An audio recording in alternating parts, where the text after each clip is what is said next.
नमस्कार। 15 नवंबर को बिरसा मुंडा की धरती उलीहातू से प्रधानमंत्री नरेंद्र मोदी ने झारखंड में मिशन 2024 का आगाज कर दिया। नवंबर में प्रदेश के मुखिया हेमंत सोरेन और प्रदेश बीजेपी अध्यक्ष बाबूलाल मरांडी ने संताल परगना का दौरा करके इस बात पर मुहर लगा दी कि झारखंड में चुनावी शंखनाद हो चुका है। इंडिया और एनडीए गठबंधन की निगाहें संताल परगना की 3 लोकसभा सीटों पर है। इनमें से 2 सीटों पर फिलहाल बीजेपी काबिज है, वहीं 1 सीट झारखंड मुक्ति मोर्चा के खाते में है। अब दोनों ही खेमा तीनों सीटों पर अपना कब्जा चाहता है। लेकिन आज हम बात करेंगे संताल परगना के एकमात्र सामान्य सीट गोड्डा लोकसभा क्षेत्र के बारे में। गोड्डा में अभी बीजेपी के निशिकांत दुबे सांसद हैं। 2024 में वही बीजेपी के प्रत्याशी होंगे, इसकी प्रबल संभावना है। वहीं गठबंधन की ओर से फिलहाल एक अनार 100 बीमार वाली स्थिति है। चलिए गोड्डा लोकसभा की हमारी यात्रा 2004 के आम चुनाव से शुरू होगी। 2004 में गोड्डा लोकसभा सीट की स्थिति मौजूदा समीकरण से बिल्कुल अलग थी। अब बीजेपी के धुर विरोधी बन चुके प्रदीप यादव तब भारतीय जनता पार्टी के कद्दावर नेताओं में शुमार किए जाते थे। 2002 के उपचुनाव में प्रदीप यादव जीत हासिल कर सांसद बन चुके थे। इन्हीं परिस्थितियों में 2004 का लोकसभा चुनाव हुआ। बीजेपी की ओर से प्रदीप यादव ही चुनावी मैदान में थे। कांग्रेस ने फुरकान अंसारी को अपना उम्मीदवार बनाया था। चुनाव संपन्न हुआ। परिणाम आए तो केंद्र से अटल बिहारी वाजपेयी सरकार की विदाई हो चुकी थी। एनडीए को करारी हार मिली थी। असर गोड्डा में भी हुआ। प्रदीप यादव फुरकान अंसारी से चुनाव हार गए। फुरकान अंसारी को 44.9% वोट मिला। प्रदीप यादव को 41.7% वोट मिले। गोड्डा में जेडीयू के सूरज मंडल तीसरे स्थान पर रहे। 2009 के लोकसभा चुनाव में गोड्डा का नतीजा क्या रहा यह जानेंगे, लेकिन उससे पहले यह जान लेते हैं कि 2006 में झारखंड की सियासत में क्या हो रहा था। दरअसल 2006 के सियासी घटनाक्रम ने गोड्डा की राजनीति पर बहुत बड़ा फर्क डाला था। दरअसल 2006 में झारखंड की सियासत में ऐतिहासिक उथल-पुथल हुई। प्रदेश के पहले मुख्यमंत्री रहे बाबूलाल मरांडी ने बीजेपी से किनारा कर लिया और झारखंड विकास मोर्चा नाम से खुद की पार्टी बनाई। बीजेपी में हाशिए पर महसूस कर रहे प्रदीप यादव भी बाबूलाल मरांडी के साथ हो लिए। 2009 के लोकसभा चुनाव में प्रदीप यादव झाविमो के टिकट पर चुनावी मैदान में थे। बीजेपी ने इस बार निशिकांत दुबे को प्रत्याशी बनाया। यूपीए की तरफ से कांग्रेस के कद्दावर नेता फुरकान अंसारी चुनाव लड़ रहे थे। 2009 में भी एनडीए चुनाव हार गई, लेकिन गोड्डा में समीकरण बदला। यहां निशिकांत दुबे कमल खिलाने में कामयाब रहे। फुरकान अंसारी दूसरे नंबर पर रहे। हालांकि जीत हार का अंतर केवल 0.8% था। झाविमो के प्रदीप यादव तीसरे नंबर पर खिसक गए। 2009 के लोकसभा चुनाव में एनडीए को करारी हार मिली, लेकिन गोड्डा लोकसभा सीट पर सारे समीकरण बदल गए। दरअसल लंबे समय बाद गोड्डा में कमल खिला। फिर आया साल 2014।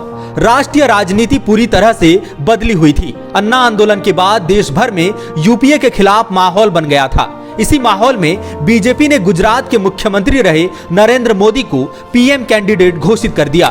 2014 में राष्ट्रीय राजनीति में बड़ा बदलाव आया। लोकसभा चुनाव में नरेंद्र मोदी एनडीए की तरफ से पीएम पद के उम्मीदवार बने। एनडीए को प्रचंड बहुमत मिला। निशिकांत दुबे लगातार दूसरी बार गोड्डा से सांसद बने।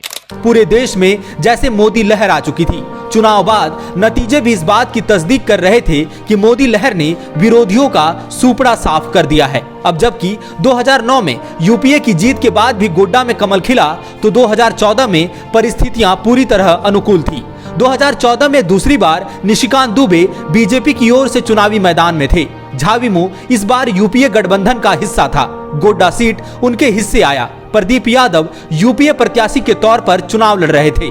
फुरकान अंसारी मार्गदर्शक मंडल में भेज दिए गए थे।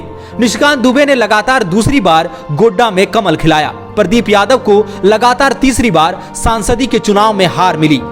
यहां से प्रदीप यादव और निशिकांत दुबे में जो राजनीतिक और व्यक्तिगत खटास शुरू हुई, वह बदस्तूर जारी है। 2019 के आम चुनाव में एनडीए को और प्रचंड जीत मिली। नरेंद्र मोदी दूसरी बार देश के प्रधानमंत्री बने। गोड्डा लोकसभा सीट पर लगातार तीसरी बार कमल खिला।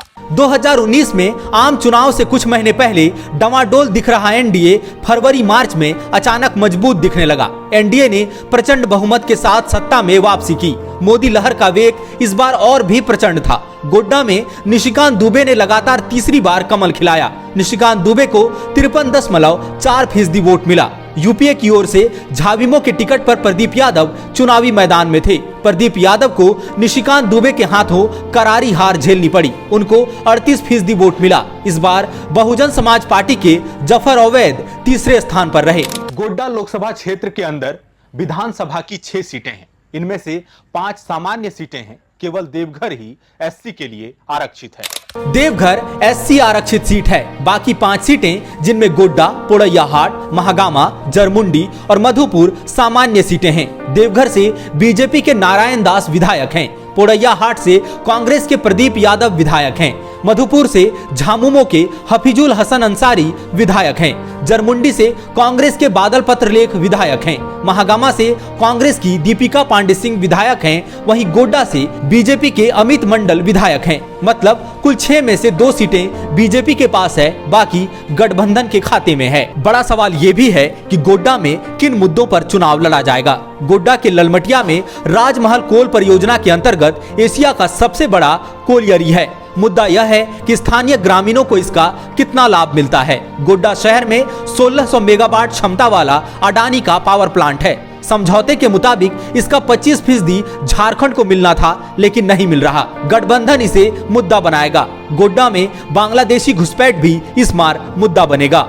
गोड्डा में इस बार कौन से क्षत्रप चुनावी मैदान में होंगे, यह भी बड़ा सवाल है। निशिकांत दुबे ही बीजेपी प्रत्याशी होंगे, इसकी प्रबल संभावना है। लेकिन इंडिया के लिए फिलहाल कुछ भी तय नहीं है।